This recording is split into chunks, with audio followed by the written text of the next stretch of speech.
अस्सलाम वालेकुम व्यूअर्स, कैसे हैं आप? उम्मीद है इंशाल्लाह अल्लाह के घर में आप बिल्कुल ठीक होंगे इंशाल्लाह। आज से हम जो है वो मर्दाना और जनाना बांझपन जो है बे औलादी उसको इंशाल्लाह डिस्कस करेंगे और इसके मुतल्लिक मर्दों के अमराज और औरतों के अमराज जो हैं वो तरतीब वाइज जो है हर एक पे जितनी इसकी वजूहात हैं हर एक पे तफसील से वीडियो इंशाल्लाह अज़ीज़ बना के सेंड करेंगे, आपको बताया जाएगा। मर्दों में जो वजूहात होती हैं, जो इमराज होते हैं, उन पे हर एक पे अलग-अलग तफसीली वीडियो होगी और औरतों के जो इमराज हैं उस पे भी इंशाल्लाह अज़ीज़ अलग-अलग तफसीली वीडियो होगी, ताकि हम इसको अच्छे से बयान करें, अच्छे से समझें और इसके मुतल्लिक अच्छे से ट्रीटमेंट कर सकें। मर्दों में जो अमूमन इमराज पाए जाते हैं उनमें एक तो इरेक्टाइल प्रॉब्लम होती है, जिसको हम शहवत का मसला कहते हैं, जिसको ज़ोफ़े बाब भी कहते हैं। मर्दाना कमज़ोरी जिसमें शहवत की कमी या ना आना। इसके अलावा प्रीमच्योर एजैकुलेशन है, जिसको हम सूरत इंजाल का मर्ज़ कहते हैं। जल्दी डिस्चार्ज हो जाना, इसमें भी इकसाम है, इसको भी हम बयान करेंगे। इसके अलावा सिमन्स जो हैं उनकी कमी पेशी, अगर स्पर्म्स कम हैं, रिपोर्ट के बारे में डिस्कस करेंगे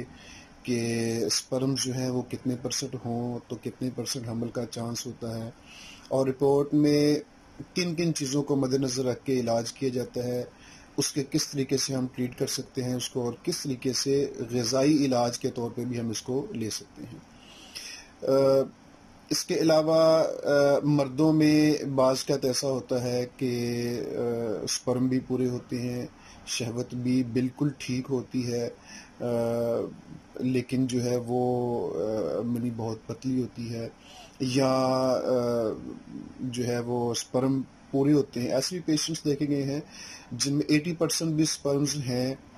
लेकिन ये उनको इरेक्टाइल प्रॉब्लम है, शहवत का मसला है, कमज़ोरी है, जिसकी वजह से भी वो जो है औलाद से महरूम रहते हैं, हमल सही तरीके से नहीं होता। इसमें यह है कि मियाँ बीवी दोनों का ठीक होना मेडिकली तौर पे ज़रूरी है। बाकी औलाद अल्लाह के हाथ में है, औलाद देना, औलाद का होना ना होना ये अल्लाह के इख्तियार में है, लेकिन मेडिकली तौर पे जो है वो दोनों मियाँ बीवी अगर ठीक हों तो हमल होने के चांसेस ज़्यादा होते हैं। तो औरतों में जो ज़्यादातर इमराज पाए जाते हैं, रहम की कमज़ोरी है, लिकोरिया जिसको हम पहले बयान उसकी तफसीली वीडियो लगा चुके हैं, उसमें भी रहम कमज़ोर हो जाता है। उसके अलावा मेंसेस प्रॉब्लम है,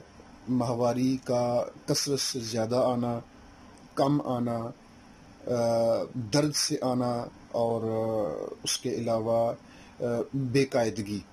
यानी कि मुकर्रर तारीख से ऊपर ज़्यादा दिनों तक ना आना या मुकर्रर तारीख से पहले आ जाना, ये भी इस ज़मरे में आता है। उसके अलावा खून की कमी औरतों में, और हार्मोन्स जो हैं वो अनबैलेंस हों, थायराइड प्रॉब्लम हो तो भी ऐसा होता है, ओवरियन सिस्ट हों तब भी ऐसा होता है, और ख़वातीन में बैज़े का ना बनना या बिल्कुल छोटा होना, उसमें ये भी प्रॉब्लम्स होती हैं, इसको भी इंशाल्लाह हम डिस्कस करेंगे। तो उसके बाद हमल जो है वो किन तरीक़ों में ठीक होता है, किन तरीक़ों में हमल के चांसेस ज़्यादा होते हैं, तो इस तरीके से हम इंशाल्लाह हर एक पे अलहदा जो है वो तफसीली वीडियो इंशाल्लाह सेंड करेंगे, और इसमें आप अपनी कमेंट भी कर सकते हैं, राय भी दे सकते हैं, और इसमें मज़ीद अगर कुछ मालूमात दरकार हों तो वो आप हमसे पूछ सकते हैं। तो इन सब चीज़ों को जानने के लिए, सही तरीके से समझने के लिए हमारे साथ रहिए, हमारी वीडियोस को देखिए, लाइक कीजिए, चैनल को सब्सक्राइब कीजिए और शेयर कीजिए, ताकि ज़्यादा से ज़्यादा लोग जो हैं वो सही तरीके से तिब्बे यूनानी के मुताबिक इन इमराज को समझ सकें, सही तरीके से जांच सकें, और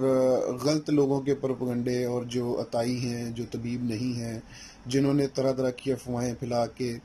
ان کو امراض کو ہوا بنایا ہوا ہے اور لوگوں کو لوٹ رہے ہیں، ان سے وہ بچ سکیں۔ اللہ پاک آپ کو صحت تندرستی عطا فرمائے، عافیت عطا فرمائے۔ اللہ حافظ۔